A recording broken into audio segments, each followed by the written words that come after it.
Mga guys, magpapakain tayo ngayon ng aso. Tapos natin magpakain ng aso. Papakain tayo ng aso.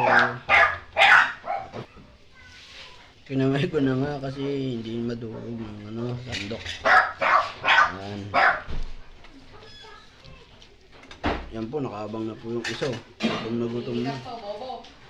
Yan po, pinapakain natin ng sodas.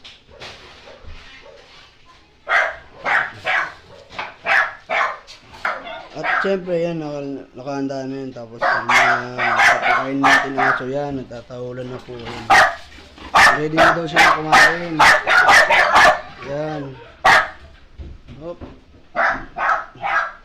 Siyempre, hindi natin papahuli yan.